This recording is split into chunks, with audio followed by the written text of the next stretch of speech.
চট্টগ্রামের ঐতিহ্যবাহী বিফ ডালগোশ যেভাবে তৈরি করবেন বাসায়। প্রথমে আমি কিছু ডাল এখানে ভিজিয়ে রাখছিলাম 8 ঘন্টা। এরপরে 100 গ্রাম সরিষা, 100 গ্রাম পোস্তদানা, 50 গ্রাম কাজু বাদাম, 50 গ্রাম চীনাবাদাম, 3 পিস জৈত্রিক, একটা জয়ফল, হালকা একটু পানি এবং তেল দিয়ে সুন্দর করে ব্লেন্ড করে রেখে দিব। এখন একটা কড়াইয়ের মধ্যে সয়াবিন তেল দিয়ে দিচ্ছি হাফ কেজি পরিমাণ। এখন রেগুলার কিছু গরম মশলা, দারচিনি, এলাচি, লং, তেজপাতা, এর বেশি কিছু না। এরপরে 1 কেজি দেশি পেঁয়াজ দিয়ে দিচ্ছি। পেঁয়াজটা এখানে সুন্দর করে বোনা করে যখন নরম হয়ে যাবে, আদা রসুন পেস্ট 1 বাটি।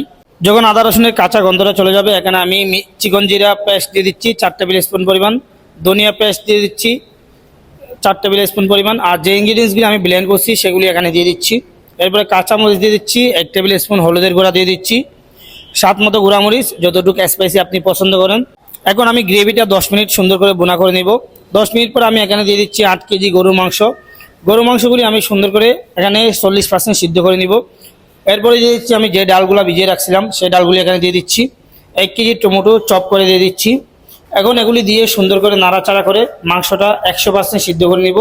যখন 100% সিদ্ধ হয়ে যাবে, সরিষার তেল দিয়ে দিচ্ছি, শুকনো মরিচ, পেঁয়াজ, রসুন, এগুলি সুন্দর করে গোল্ডেন কালার করে এখানে বাগার দিয়ে দিব।